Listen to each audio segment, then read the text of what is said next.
नमस्कार मंडळी. आपण देवाचा शोध मंदिरात घेतो, संतांना शोधायला तीर्थक्षेत्री जातो.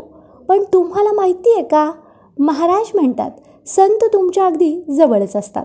त्यांना शोधायला कुठेही जाण्याची गरज नाही. मग तरीही ते आपल्याला का दिसत नाहीत? आजच्या व्हिडिओमध्ये आपण हेच गुपित जाणून घेणार आहोत. आज आपण श्री ब्रह्मचैतन्य गोंदवलेकर महाराज यांच्या 4 मेच्या प्रवचनाचा आशय समजून घेणार आहोत. आजचा विषय आहे सत्संगती आणि नामाचे महत्त्व. महाराज सांगतात की संत हे त्यांच्या शरीरात नसून त्यांनी दिलेल्या साधनात असतात. आपण त्यांना देहरूपाने पाहतो, पण खरी भेट तेव्हाच होते जेव्हा आपली विषय लालसा कमी होते. जर आपले मन शुद्ध नसेल तर संतांच्या जवळ राहूनही आपल्याला काहीच मिळणार नाही. एकदा काय झाले, एक साधक रोज महाराजांच्या दर्शनाला येत असे. तो कोणाशी बोलायचा नाही, नेहमी शांत आणि खिन्न असायचा. लोक त्याला वेडा म्हणायचे. पण एके दिवशी सद्गुरू स्वतःहून म्हणाले, माझा तो वेडा कुठे आहे, आज दिसला नाही. हे ऐकताच तो माणूस आनंदाने नाचू लागला आणि तिथून निघून गेला. तो पुन्हा परतलाच नाही. का?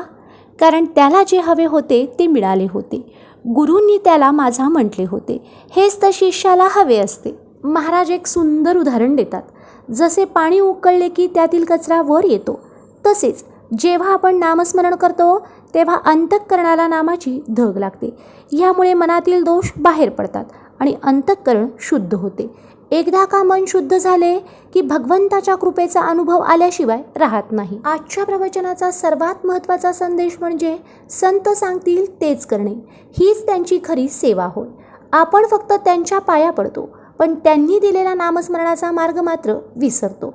चला तर मग आजपासून आपणही नामाचा आधार घेऊया. तुम्हाला हा व्हिडिओ कसा वाटला कमेंट्समध्ये नक्की सांगा आणि लिहायला विसरू नका. श्रीराम जय राम जय जय राम. व्हिडिओ आवडला असेल तर लाईक करा आणि शेअर करा तुमच्या मित्रपरिवारासोबत. अशाच रोजच्या प्रवचनासाठी पूजा अँड उद्धव व्लॉग या चॅनलला फॉलो करायला विसरू नका. श्रीराम जय राम जय जय राम.